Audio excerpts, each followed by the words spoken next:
السلام عليكم ورحمة الله وبركاته. أعوذ بالله من الشيطان الرجيم. بسم الله الرحمن الرحيم. الحمد لله رب العالمين، والصلاة والسلام على أشرف الأنبياء والمرسلين سيدنا محمد وعلى آله وصحبه أجمعين. نعوذ بكلمات الله التامة من شر ما خلق. بسم الله الذي لا يضر مع اسمه شيء في الأرض ولا في السماء وهو السميع العليم. بسم الله الذي لا يضر مع اسمه شيء في الأرض ولا في السماء وهو السميع العليم. بسم الله الذي لا يضر مع اسمه شيء في الأرض ولا في السماء وهو السميع العليم. لا حول ولا قوة إلا بالله العلي العظيم. Alhamdulillah, summa alhamdulillah. Segala puji dan syukur bagi Allah Subhanahu wa ta'ala. Malam ini kita sudah berada pada malam yang ke-25 daripada bulan Sya'ban. InsyaAllah seminggu tak sampai lagi kita sampai pada Ramadan Al-Mubarak, bulan Ramadan yang penuh dengan barakah. Menjadi kelaziman Nabi sallallahu alaihi wasallam apabila sampai di penghujung-hujung bulan Sya'ban ini, Nabi akan banyak berbicara tentang perkara-perkara yang berkaitan dengan Ramadan Al-Mubarak sebagai peringatan atau tazkirah, atau kadang-kadang dalam bentuk khutbah disampaikan pada sahabat demi untuk menimbulkan semangat pada sahabat supaya berlumba-lumba beribadat di sepanjang bulan Ramadan itu. Atas kesempatan ini, pada malam ini saya tidak bawa kitab lah. Saya bercadang nak membacakan kepada tuan-tuan hadis-hadis sahih yang berkaitan dengan Ramadan Al-Mubarak. Kalau kita rujuk kitab As-Sahih Bukhari, Sahih Muslim dan kitab-kitab hadis yang lain, lebih daripada 40 hadis sahih yang berkaitan dengan syahrul Ramadan Al-Mubarak ini. Banyak perkara-perkara yang disentuh oleh Nabi dan diratam oleh para sahabat sehingga kekal sebagai hadis Nabi sallallahu alaihi wasallam. Kita cuba seberapa banyak yang mungkin kita boleh baca. Kalau dapat sampai 40, mungkin sampai 12 lah kot boleh berhenti. Okey, kalau tak mampu nak baca semua, jangan tinggal semualah. Insya-Allah. Hadis pertama, An Abi Hurairah radhiyallahu anhu wa an-nabiy sallallahu alaihi wasallam qala man sama Ramadan imanan wa ihtisaban ghufira lahu ma taqaddama min dhanbi. Muttafaqun alaih.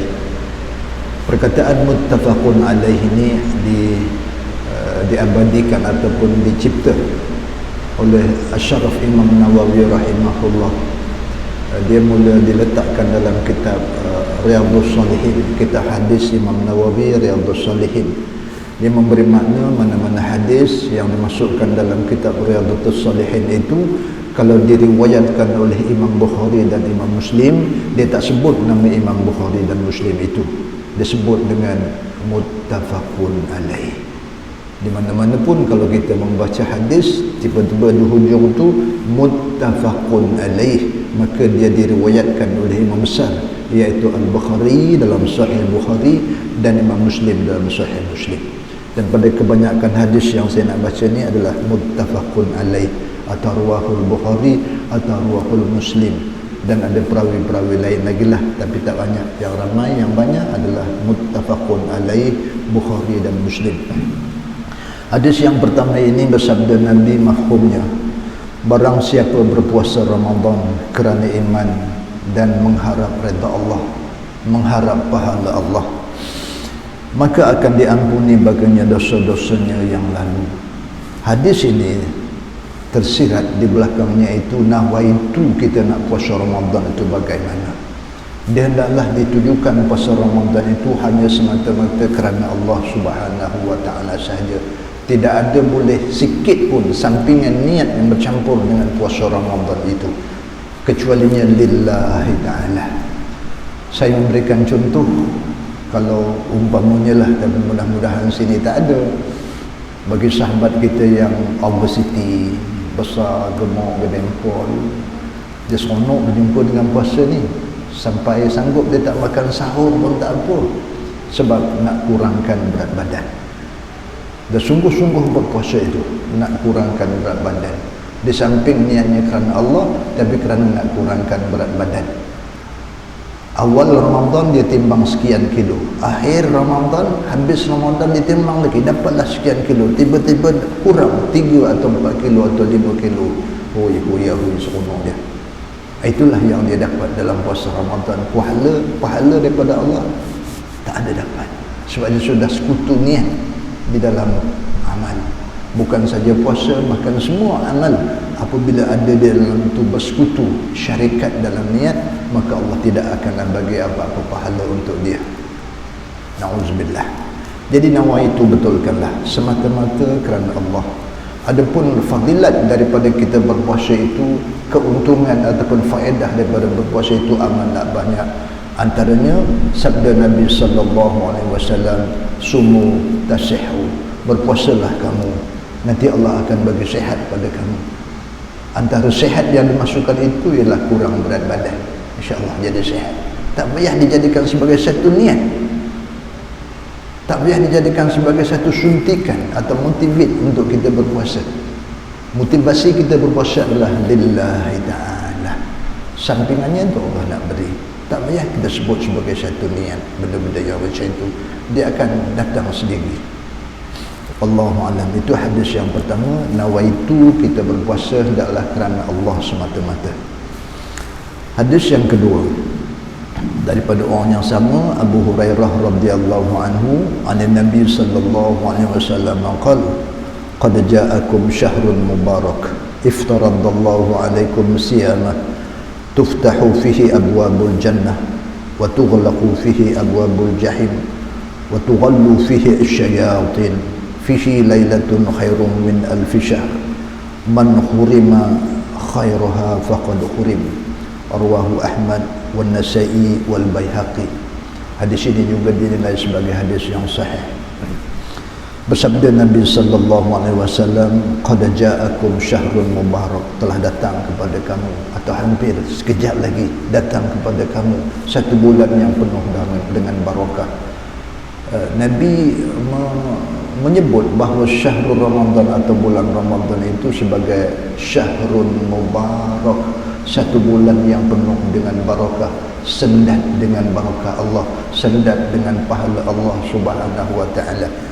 InsyaAllah nanti kalau ada masa kita baca tentang khutbah, sedikit daripada isi khutbah Nabi yang menceritakan tentang barakah dalam Ramadan itu. Okey, tapi kesimpulan barakah itu ialah amalan yang sedikit tapi Allah nak bagi pahala yang banyak. Buat satu amalan fardu, Allah tulis dia sebagai pahala amalan buat satu amalan sunat, Allah tulis dia sebagai amalan fardu. Buat satu amalan fardu, Allah gandakan sebanyak 70 kali ganda di 2 bulan Ramadan. Contohnya macam kita sembahyang berjamaah dalam bulan Ramadan. Sekali kita sembahyang berjamaah dalam bulan Ramadan, seumpama 70 kali kita sembahyang berjamaah di 2 bulan Ramadan. Itu antara maksud barakah, syahrul mubarak, bulan yang penuh dengan barakah. Kemudian iftaradallahu alaikum siyamah, Allah fardukan ke atas kamu di sepanjang bulan Ramadan itu berpuasa penuh. Jangan ambil awal, tengah, hujung je. Yang tengah-tengah ngikut kata dia. Itu tak tahulah ilmu apa yang dia pakai tu. Puasa 3 hari je. Tak mahu macam itu, penuh. 30 hari, 30 hari lah. 29 dah. Ramadan ni sama ada 29 atau 30. 28 tak ada. 31 pun tak ada. Antara 28, 29 dan 30 je. Mudah-mudahan puasa tahun ni 30. Dia banyak pahala sikit dengan 29. Baik, yang ketiga dalam hadis ini, kontens yang ketiga, tuftahu fihi abwabul jannah, dibuka luas pintu-pintu syurga bagi orang yang berpuasa. Yang tak puasa tak adalah. Kemudian watu ghallaqu fihi abwabul jahim, dikunci rapat, ditutup rapat pintu-pintu neraka, yakni bagi orang yang berpuasa. Kemudian wa tughallu fihi syayatin, dibelenggu oleh Allah syaitan-syaitan ini, tukang-tukang hasut manusia, tukang-tukang pisau manusia, tukang-tukang lemahkan manusia untuk beribadat. Mereka itu semua sudah dibelenggu oleh Allah Subhanahu wa ta'ala. Tak dapat lagi mereka itu nak mengacau manusia, mengacau hamba-hamba Allah untuk beribadah.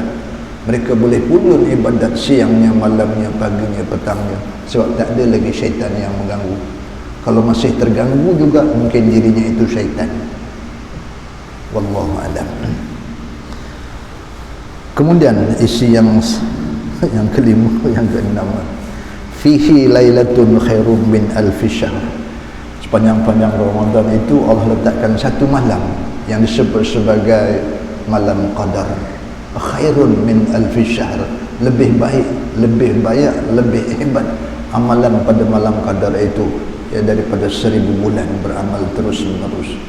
Tetapi Allah rahsiakanlah, terpulang pada Allah nak letak di awal, di tengah atau di hujung. Itu kuasa Allah Subhanahu wa ta'ala. Tugas kita hanyalah memastikan diri kita di sepanjang-panjang bulan Ramadan itu kita beribadat. Siangnya pun beribadat jugalah, tapi nak dapatkan malam jangan lupa, sebab malam qadar itu berlaku pada waktu malam, dia tidak akan berlaku pada waktu siang. Apabila masuk saja malam, apabila malam itu dipilih sampai malam qadar, masuk saja waktu malam, maksudnya mula aktif dah mula qadar, malam qadar.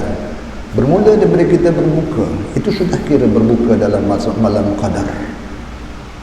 Kita sembahyang berjamaah fardu maghrib, kita sembahyang berjamaah fardu Aisyah, kita sembahyang rawatib pada kedua-dua sembahyang ini, ba'diyahnya dan qabliyahnya dan ba'diyahnya. Kemudian kita berdoa, kemudian kita sembahyang tarawih, kemudian kita sembahyang witir, kemudian kita balik tidur, kemudian kita bangun untuk tahajud, kemudian selepas tahajud kita berzikir, kita istighfar dan sebagainya, kemudian ditutup dengan makan sahur. Segala yang kita lakukan sepanjang-panjang malam itu adalah malam qadar. Jadi untuk memastikan kita dapat malam qadar ini, jangan miss beramal sepanjang-panjang malam Ramadan, mula daripada 1 Ramadan sampai khatam Ramadan. Kita tak tahu tak apa malam Ramadan dan malam qadar itu malam yang mana, tak tahu tak apa, tapi yang kita memastikannya ialah kita beramal sepanjang-panjang malam dalam bulan Ramadan. Kalau begitulah yang kita mampu lakukan, pastilah satu malam daripadanya itu tepat dengan malam qadar. Jangan ada yang rongak. Kalau ada rongak, yang miss, takut yang rongak itulah berlaku malam qadar, melepeh kita. Wallahu a'lam. Kemudian di akhir hadis ini Allah Nabi macam bagi satu ancaman dah pada umatnya. Man hurima khairuha faqad hurim. Mafhumnya, barang siapa yang tidak berhasil, tidak berjaya mendapatkan kebaikan di dalam bulan Ramadan itu, sesungguhnya ia tidak akan mendapatkan kebaikan itu buat selama-lamanya sampai dia mati. Nauzubillah. Tak tahulah jenis orang tu dia sudah sampai dalam bulan Ramadan sehat, sampai Ramadan dia sehat, tapi sedikit pahala pun tak dapat berkaitan dengan Ramadan. Sedikit dosa pun tidak diampunkan oleh Allah Subhanahu wa ta'ala. Dan mungkin dosanya orang diampun, tapi dosa dia bertambah dalam bulan Ramadan. Ini katakan faman hurima, siapa yang mengharamkan kebaikan untuk diri dia pada hari-hari Ramadan, maka Allah akan haramkan seluruh kebaikan untuk dirinya buat selama-lamanya. Nauzubillah.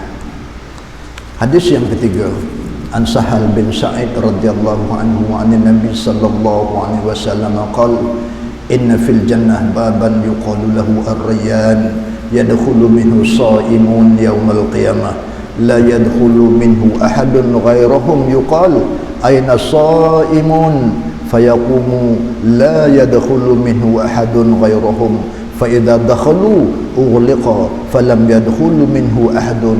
Muttafaqun alaih. Hadis ini juga muttafaqun alaih.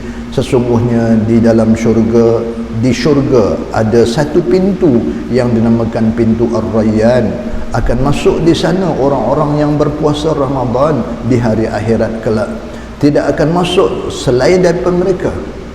Tidak akan masuk melalui pintu Ar-Rayyan itu kecuali mereka yang berpuasa sempurna imanan wa ihtisaban.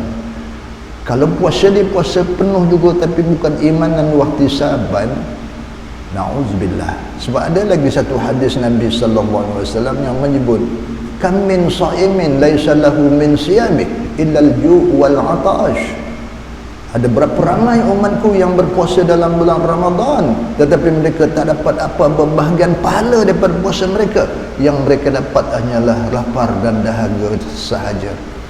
Ayah orang jenis macam ni tak tahulah boleh ke tak boleh dia masuk pintu Ar-Rayyan ini, sebab dia tak dapat apa-apa pahala daripada puasa mereka. Antara sebab yang menyebabkan dia begitu ialah dia puasa-puasa juga tetapi tidak berhenti melakukan sesuatu yang diharamkan oleh Allah. Habis dia tak dapat apa-apa pahala, yang dia dapat hanyalah al-ju' wal 'atash sahaja, rasa lapar dan rasa dahaga. Na'udzubillah. Tuan-tuan yang saya muliakan, apabila dah habis orang-orang yang berpuasa masuk ke dalam syurga melalui pintu Rayyan itu, maka pintu itu pun ditutup. Habislah. Muttafaqun alaih, sahih, riwayat Bukhari dan Muslim. Yang keempat, qala Rasulullah sallallahu alaihi wasallam, qala Allah azza wa jalla, kullu ibn adam kullu amal ibn adam lahu illa siyam fa innahu li wa ana ajzi bih. Muttafaqun alaih lagi. Allah Subhanahu wa taala firman, ini hadis qudsi, bersabda Nabi sallallahu alaihi wasallam, firman Allah Subhanahu wa taala. Hadis qudsi maknanya wahyu Allah yang terus dihantar ke dalam hati Nabi sallallahu alaihi wasallam, tidak melalui perantara malaikat Jibril. Kalau wahyu itu melalui atau dibawa oleh malaikat Jibril, dia menjadi wahyu Al-Quran, masuk dalam Al-Quran. Tapi bila tidak melalui perantara malaikat Jibril, dia terus ke dalam hati, itu dinamakan hadis Al-Qudsi atau hadis qudsi. Ini satu contoh hadis qudsi. Berfirman Allah Subhanahu wa taala, setiap amalan Bani Adam itu miliknya kecuali puasa, maka itu bagiku dan aku sendiri yang akan membalasnya. Aku sendiri yang akan memberikan pahalanya kepada mereka. Semua amalan-amalan itu, pahalanya itu sudah ditulis oleh para malaikat. Berapa banyak pahala yang patut dia dapat. Tetapi pada puasa, malaikat tidak dapat nak membilang berapa banyakkah puasa pahala yang harus diberikan pada hamba ini. Dipulangkan kepada Allah. Allah sahaja akan memberikan pahala kepada orang yang berpuasa itu. Allahu Akbar. Hadis habis. Hadis yang kelima, an Habsah radhiyallahu anha qalat, qala Rasulullah sallallahu alaihi wasallam, la siyama liman lam yufarridhu min al-lail, rawahu Ibnu Majah. Mafhumnya, tidak ada puasa bagi orang yang tidak meniatkannya di malam hari. Tidak ada puasa Ramadan, tidak sah puasa Ramadan kalau dia tidak berniat di waktu malam hari. Dia malam niat untuk puasa besok, besok malam niat untuk puasa besoknya. Tiap-tiap malam wajib dia berniat untuk puasa besoknya. Itu mengikut pandangan mazhab Asy-Syafi'i. Tetapi mengikut pandangan yang lain, contohnya macam mazhab Malik, dia hanya berniat sekali sahaja, berniat pada malam yang pertama. Cover nawaitu sama Ramadan, nawaitu sama Ramadan hadhihi sana kulluhu lillahi ta'ala. Semuanya, tiap-tiap malam aku nak puasa, tiap-tiap hari aku nak puasa. Dia dah niat pada hari pertama.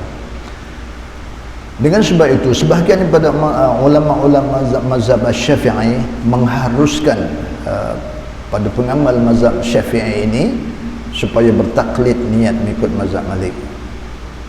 Tetapi dia kena berniat dulu mengikut mazhab Syafi'i. Tiap-tiap malam dia kena berniat, sahaja aku puasa besok hari kerana Allah Ta'ala. Jadi kegunaan bertaklid kepada mazhab Malik itu ialah dibimbangi mana-mana malam, satu malam kita lupa berniat. Bila lupa niat, besoknya kita terus juga berpuasa, sebab kita sudah diselamatkan oleh taklid kita niat dengan mengikut mazhab Malik tadi. Tapi kalau tak bertaklid begitu, bila terlupa niat, besok tak boleh puasa. Itu syarat sah puasa Ramadan untuk mazhab Syafi'i, wajib berniat pada tiap-tiap malam. Yang keenam, an Abi Hurairah radhiyallahu anhu qala Rasulullah sallallahu alaihi wasallam, as-siyamu junnah, muttafaqun alaih. Mafhumnya, Rasulullah bersabda bahawasanya puasa itu adalah perisai. Junnah itu adalah perisai, macam perisai orang berperang tu tuan-tuan. Tidak ada satu senjata yang boleh sampai kepada dia sebab dia ada perisai, ada perisai. Perisai itu tak dapat ditembus oleh senjata, anak panah ke lembing ke apa benda tak dapat tembus.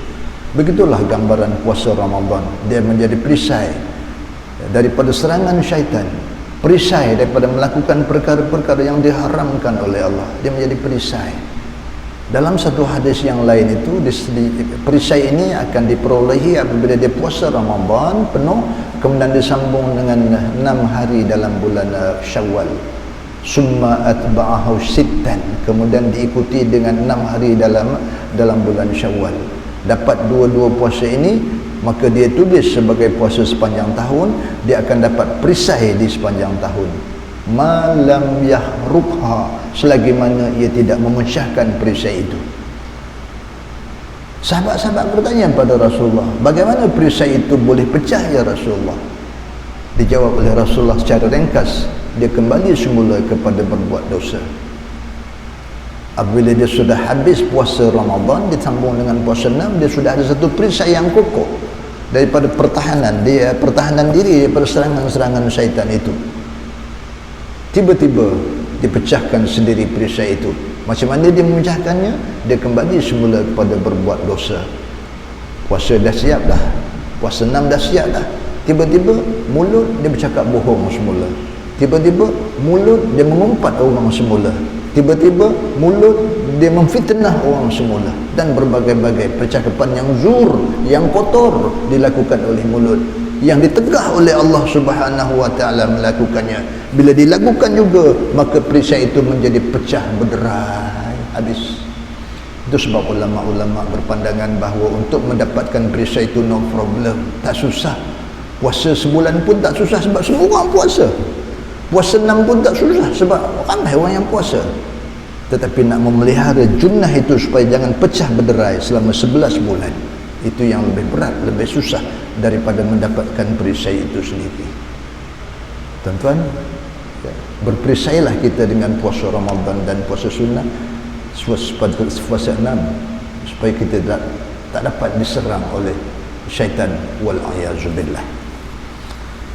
Muttafaqun alaih. Hadis yang ketujuh,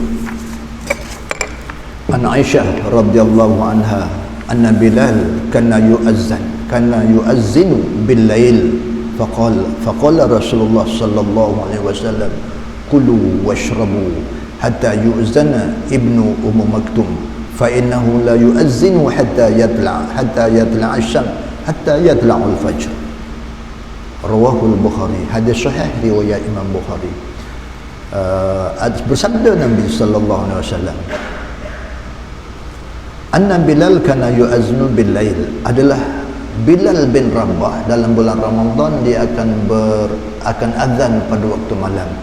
Lepas daripada azan waktu malam oleh Bilal ini, Nabi kata kulu washrabu, makan, minum selepas daripada azan itu. Maknanya pada waktu malam bulan Ramadan ada satu azan untuk membangunkan para sahabat supaya bangun. Ingat, lepas bangun ni, bila bangun ni jangan terus-terus makanlah. Sembahyang dulu tahajud sekurang-kurangnya 2 rakaat. Selepas daripada bertahajud itu barulah kita kulu washrabu, makan sahur. Okey, hatta sehinggalah yu'zana ibnu Maktum, sehinggalah azan diazankan oleh Abdullah Maktum. Fa innahu la yu'adzin, dia tidak akan azan sehinggalah terbit fajar. Bila dah terbit fajar, barulah Abdullah bin Maktum ini azan. Bila dengar azan yang kedua, dah tak boleh makan lagi dah. Sebab itu waktu puasa sudah mula bergerak, sudah mula berjalan. Ketika itu tak boleh makan, tak boleh minum. Tuan-tuan yang saya muliakan, menjadi sunnah Nabi sallallahu alaihi wasallam, utamanya bulan Ramadan, azan 2 kali sebelum subuh. Azan kira-kira 1 jam setengah atau 2 jam lah sebelum waktu subuh, azan. Itu untuk membangunkan orang yang sedang tidur supaya bangun qiyamul lail, dan lepas itu makan sahur. Lepas itu azan yang kedua. Masjid ni dah menisyarat ke belum ahli jatan kuasa? Udah ya, masuk dah itu agenda azan pertama. Oh, tak apa, boleh menyusul ke belakang lah ya. Sebab itu adalah sunnah Nabi sallallahu alaihi wasallam. Mana-mana sunnah yang sudah tidak diamalkan itu, Nabi Masya Allah sangat bersedih hati. Kalau sekiranya ada satu sunnah Nabi yang sudah terkubur, Nabi sangat bersedih hati. Itu sebab dalam riwayat yang lain, sesiapa orang atau satu kumpulan orang yang menghidupkan semula satu sunnah Nabi yang sudah terkubur, yang sudah tak orang tak buat dah, tapi tiba orang ini ataupun satu kumpulan orang ini dibangun, dihidupkan balik sunnah Nabi itu, apa yang Nabi janjikan? Mereka akan diberikan pahala mati 100 orang mati syahid fi sabilillah, akan diberi pahala 100 orang mati syahid fi sabilillah. Tapi semua nak berperanan lah. Bilal dah berperanan, azan, yang dengar azan bangun tahajud, lepas tu makan sahur. Kalau dah dengar azan tak mau juga bangun, tak ada makna dah juga. Yang dapat Bilal seorang je lah, yang tak bangun tak dapat dah. Sebab dia tak nak ikut hidup ke, tak nak hidupkan sunnah itu. Waktu agak-agaklah ke sini Nabi tak sebut waktu, sebab kesesuaian untuk makan sahur kita macam mana? 1 jam ke sebelum waktu terbit fajar, atau 2 jam? Eloknya lebih kurang 1 jam setengah lah, lebih kurang. Kalau di masjid saya lebih kurang 1 jam setengah sebelumnya daripada waktu terbit fajar. Tempat kita memang dapat dihidupkan lah azan 2 kali pada malam Ramadan. Sebenarnya malam azan 2 kali ni open sepanjang tahun. Malam azan 2 kali. Azan pertama itu menggerakkan hamba-hamba Allah yang sedang tidur supaya bangun tahajud.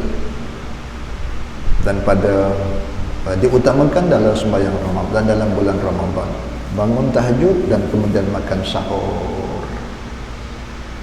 Allahu Akbar. Boleh ya tuan?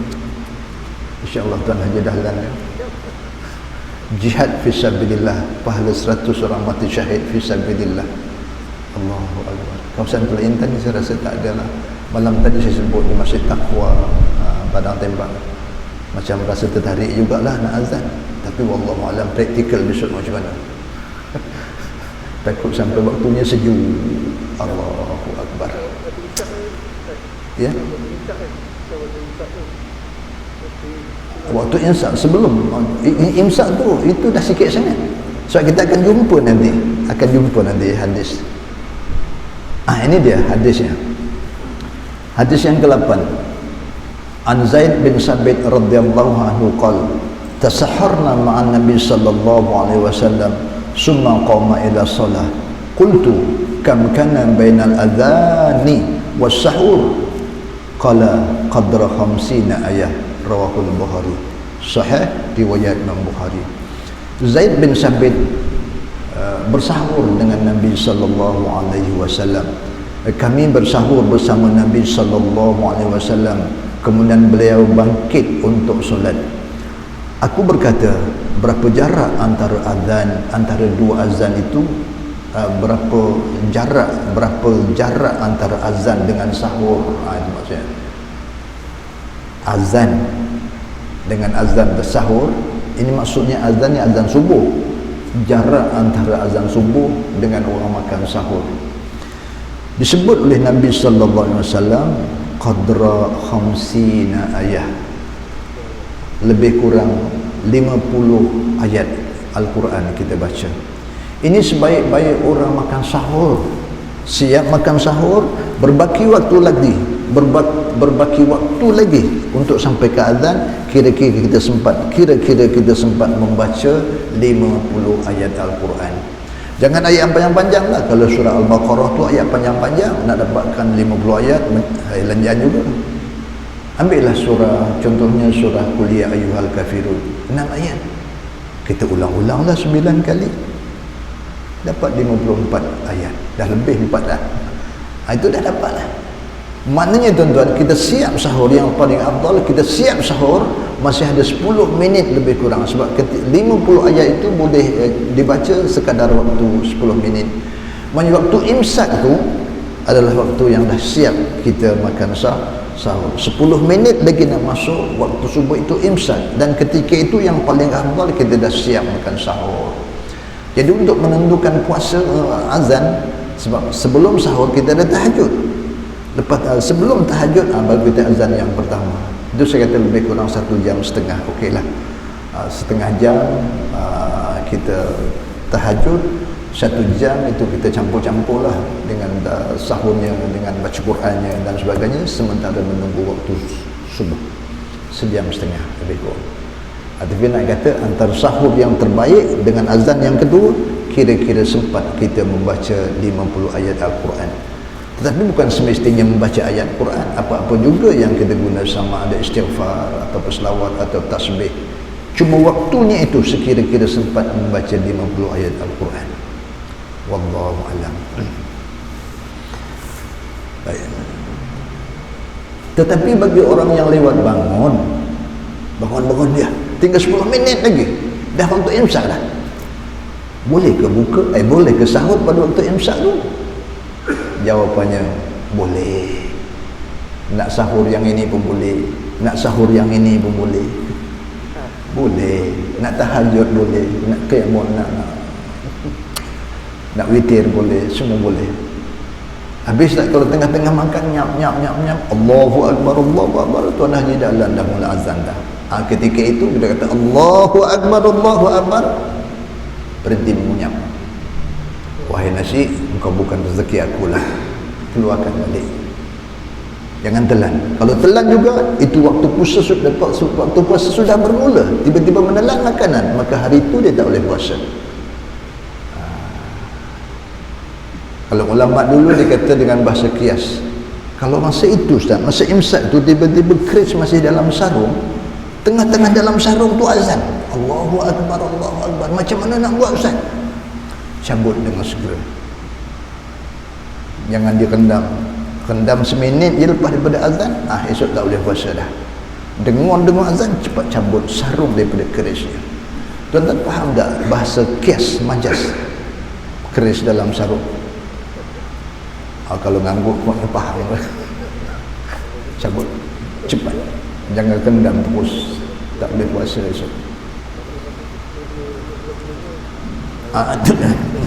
Bagi orang yang lambat masih boleh sahur walaupun dalam waktu imsak. Tapi yang paling afdal waktu imsak tu kita dah siap cuci mulut dah gosok gigi kita tinggal membaca Al-Quran, istighfar, selawat, tasbih, tahmid dan sebagainya sementara menunggu azan subuh. Allahu a'lam.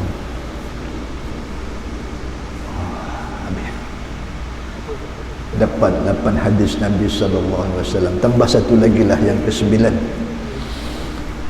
Qala Rasulullah SAW, tasahharu fa inna as-suhur barakah, muttafaqun alaihi. Juga lagi Nabi kata, bersahurlah kamu, bersahurlah, nak puasa sahurlah, makan sahurlah, dan sebaik-baik sahur itu ialah di akhir 1/3 malam. 1/3 malam tu dah on dah untuk sahur. Tapi kalau masih setengah malam, masih pukul 12, boleh ke makan sahur? Boleh, tapi itu bukan sahur, itu makan malam. Nak sahur kena 1/3 malam. Daripada 1/3 malam tu, di awal ke atau di akhirnya yang baik? Di akhirnya yang baik ini. Maknanya selepas daripada sahur tak usah tidur lah. Kalau sahur kenyang-kenyang tidur, bangun-bangun pukul 8 dah. Biasa macam tu kot. Jangan tidur lepas sahur. Teruslah beramal ibadat itu, sebab kira-kira 10 minit tu kita dah siap, dalam 10 minit tu kita baca Al-Quran dan sebagainya, sementara menunggu masuk waktu subuh. Sebelum subuh start motor pergi masjid. Wallahu a'lam. Sahurlah walaupun dengan segelas air sejuk, walaupun dengan sebiji buah kurma, sahurlah, sebab sahur itu barakah. Masuk barakah itu pahala yang sangat banyak, faedah yang sangat banyak bagi orang berpuasa dengan sebab sahur itu. Alah Ustaz, aku tak sahur pun tak apa Ustaz. Boleh sah puasa, tapi barakah puasa itu tak ada lah, tak dapat banyak lah, ada sikit-sikit dia boleh dapat lah, tapi tak penuh sebab tidak sahur. Wallahu a'lam bishawab.